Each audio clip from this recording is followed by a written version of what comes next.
Bismillahirrahmanirrahim. Alhamdulillahirabbil alamin. Wassalatu wassalamu ala asyrofil anbiya'i wal mursalin Sayyidina Muhammadin wa ala alihi wa sahbihi ajmain. Wala haula wala quwwata illa billahil aliyyil azim. Qala al-musannifu rahimahullahu ta'ala wa nafa'na bihi wa bi ulumihi fid dharain amin ya rabbal alamin.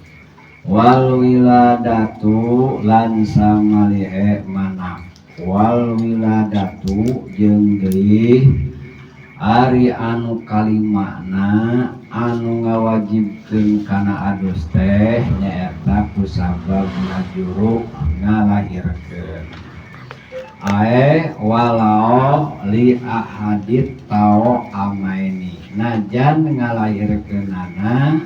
najan ngajurukna nyaeta karek salah sahijina tina anu dua kemaran atawa tilu kemar teh minimal dua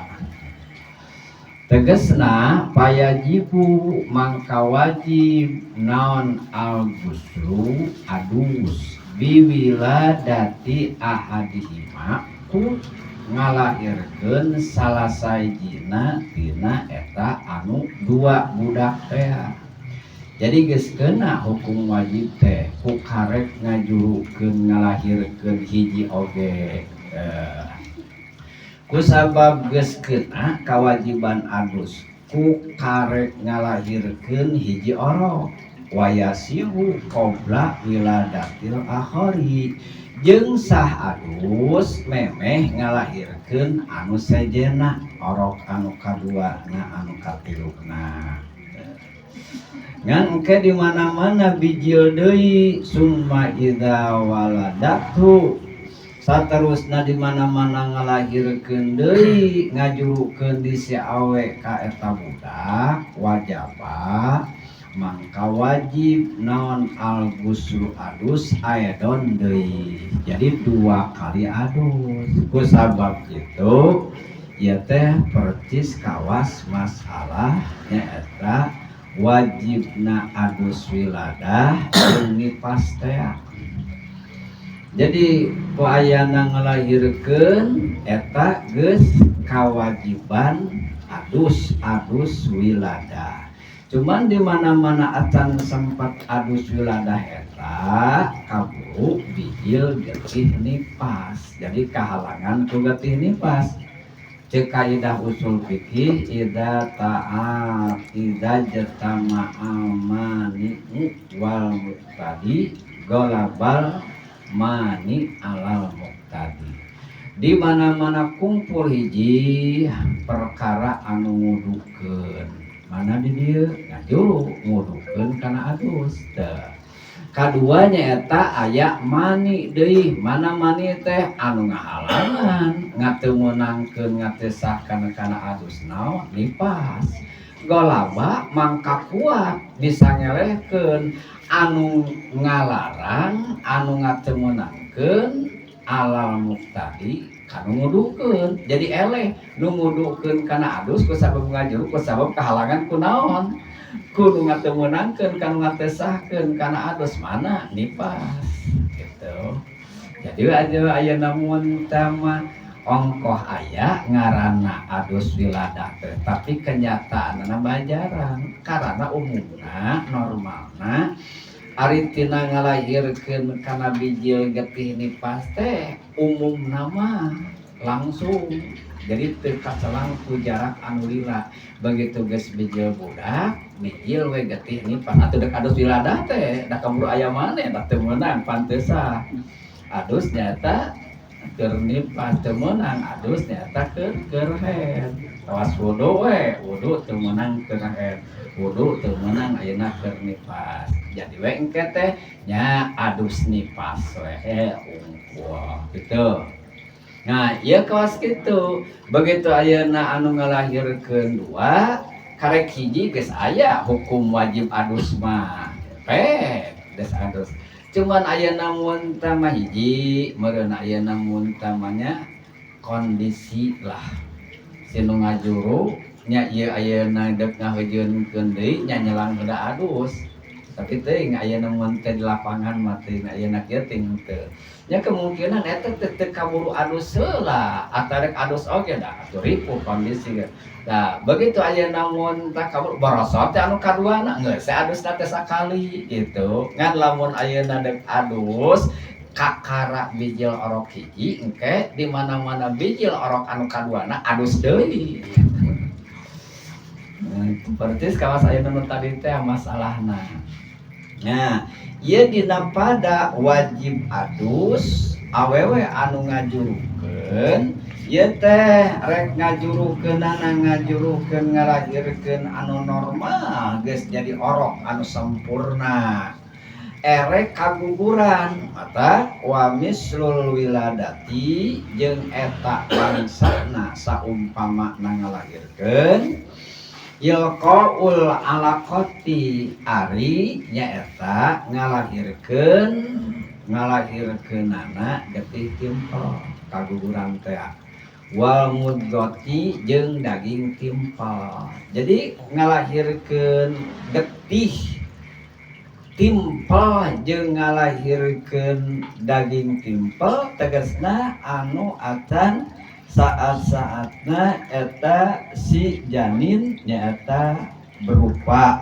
atau nyaeta si janin acan dinyawaan acan ayeuna di ruhan sarua nu kaguguran oge eta teh nyaeta sok aya nifas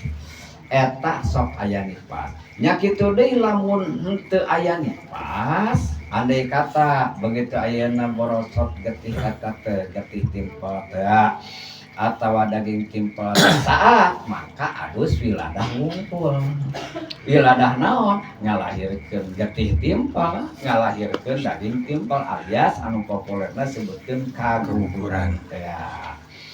cuman teh ieu ayeuna mun tah mangawajibkeun kana adus ku ngalahirkeun getih timpel jeung daging timpel eta mah teu meunang teu palabuda mangka teu meunang teu min ikhbaril qawabil nyaeta tina kudu aya informasi kudu aya konfirmasi berita nyaeta ti para bidan medis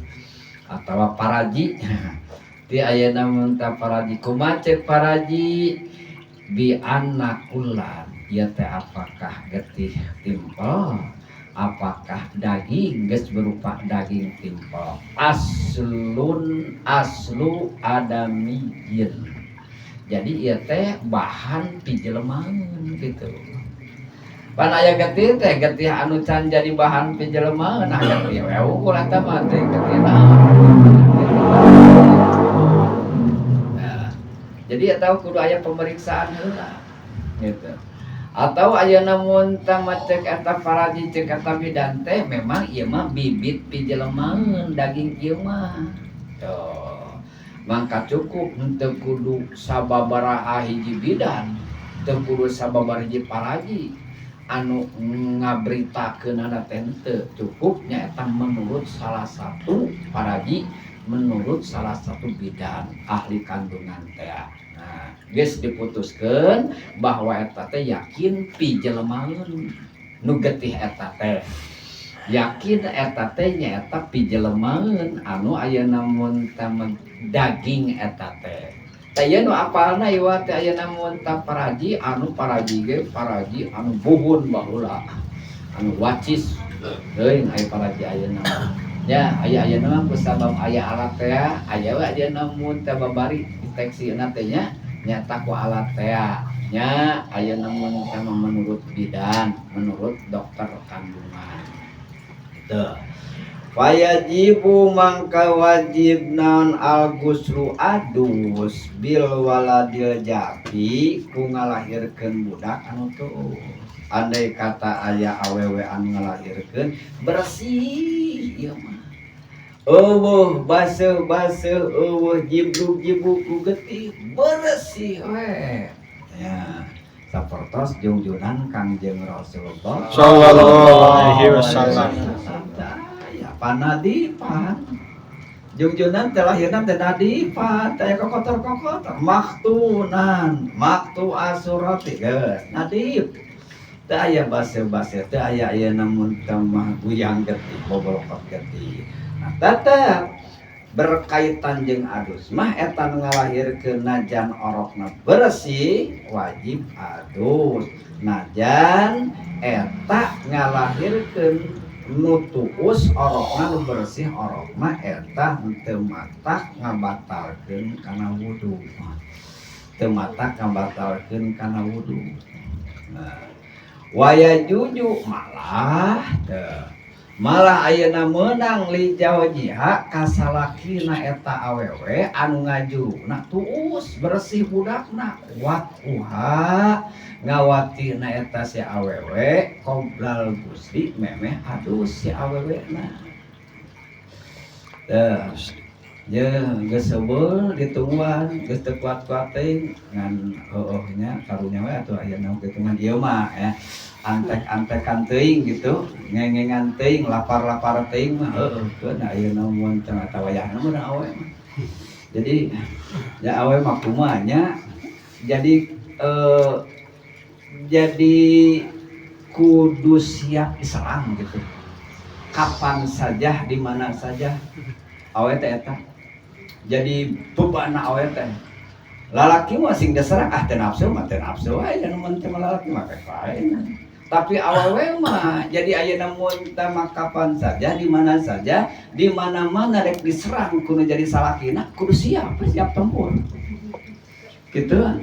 sehingga ayeuna mun sapanjang ayeuna mun teh halal sama sapanjang anu teu eta sapanjang teu aya dilarang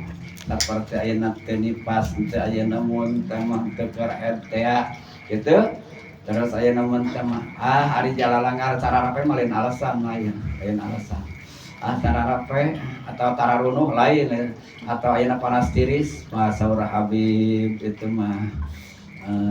Habib Husain Al-Jufri teh mah urang ubar kayak ayeuna mun teh mah geus digawean ku salaki mani cager geura muriang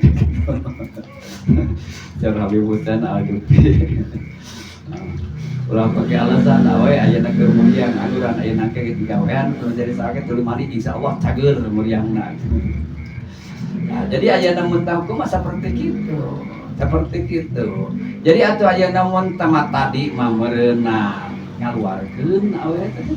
ayeuna diasupan gitu tadi geus ngaluarkeun ayeuna diasupan wayahna we begitulah ayeuna mun tah fitrah awe mata gede pinganyaraneun awe mah nya naon cenah sababna tuh naon sabab pangna awewe lamun sing ngalahirkeun orok budak anu tuus teu batal wudu oge ayeuna meunang kanu jadi salakina ngawati eta pamajikanana memeh adus sabab ari ngalahirkeun ngajurukeun teh eta teh hukumna junub ari junub teu matak ngahalangan kana menangna diwati eta lamun ayeuna mun teu ngagawean pamajikan ayeuna mun teu urang tuluy ye geus sarona gitu junub teh junub wajib adus heula teu tuh, ada kode we, 2 ronde, 3 ronde mah gitu, tuh kaos gitu, iya ngalahirkeun teh berarti junub misalnya teh, teu dipake, kan bae da mesin ayeuna sehari-hari ge sok kitu, junub can ge adus naon, pake deui gitu, pake di jigah kaos gitu, kumaha lamun ngalahirkeun anak ngajurukeun anak basuh biasa basuh ayeuna mun teu magujang getih sagal eta mah teu meunang kala ya juju wa tuha mangka teu meunang ngawatina pamajikan nyaeta sabada ngalahirkeun anu basuh teh sehingga kudu adus heula lamun aya waktu dirinya tuh mun ayeuna mun memungkinkan si lalakina hayang si awena ayeuna mun teh aya paksakeun ya teh begitu ngalahirkeun teh Jadi aya namun tema acan wara bijil getih nipas aya jarak gitu tina ngalahirkeun karena bijil getih nipas meunang buru-buru adus heula geus adus pake we aya namun tema kusalaki meunang lamun acan kaburu bijil getih nipas meunang dipake heula kusalaki ngan kudu adus heula dah heula beda jeung nu tadi nu tuus aya na ngajuruna eta mah najan can adus heula ge meunang dipake jadi salakina wayab tulu saumuha wayab tulu jeung batal naon saumuha puasana eta si awewe anu ngajuru teh bil waladil japi ku ngalahirkeun ku ngajurukeun budak anu tuus teh berkaitan kana puasa mah tetap batal lamun berkaitan kana wudu teu berkaitan ayeuna mun tambah kana puasa batal sawaun kana laha nifasun sarua bae rek aya eta awe anu ngalahirkeun anak ngalahirkeun anu tuus teh teu baseuh teh rek aya getih nipasan aola atawa teu aya getih nipasan sarua nyaeta batal puasa nama li anna datal wiladati karena sanyana dat ngalahirkeun eta mubtilatun matak ngabatalkeun anu matak ngabatalkeun naon kana puasa jadi eta mah batal puasa ku dat ngalahirkeun lain jadi lain tina permasalahan aya nipas jeung teu aya nipasna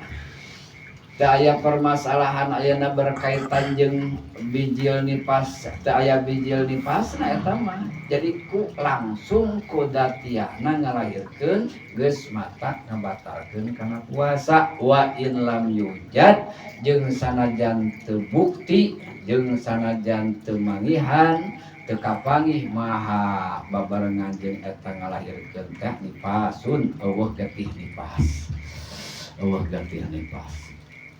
bil hilafi malau alqot beja jeung lamun ngalahirkeun si awewe ba'dol waladi kana sawarehna nyaeta budak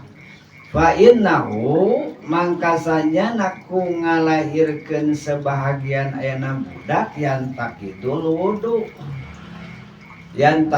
wudu eta mah matak batal wudu tapi wala yajibul guslu teu wajib adus pabolit jadi ai bijil ayeuna karek nolol gitu karek nolol jadi batal wudu ai burusut kabeh teu batal wudu gitu ngan ai burusut ayeuna mun tama bijil kabeh eta ayeuna mun tama teu batal wudu nyata oge ayeuna mun tama naon ieu teh nyata ngawajibkeun nyata kana adus teu batal wudu oge nyata si awewe mun tuus menang diwasi kudu jadi salakina ari karek sapotong saware da batal wudu cuman can wajib adus can kakeunaan wajib adus wa kadal kharaja nya kitu deui lamun ayeuna mun tama ieu nolol ba'dahu sawarehna ayeuna mun tama si budak teh ai geus kitu tenglok deui ka jero si budak tenglok deui ka jero eta oge sarua batal wudu teu wajib adus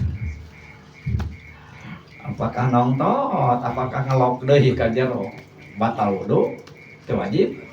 adus ting tanyakeun ka aya kitu anu terjadi kasus kitu nah pengalaman budak ayeuna mun tama geus 8 teh jeung kaguguran 11 teh teu ayeuna mun tama terjadi dan terakhir nu ngawajibkeun kana adus teh nyaeta wal mautu wallahu a'lam bishawab.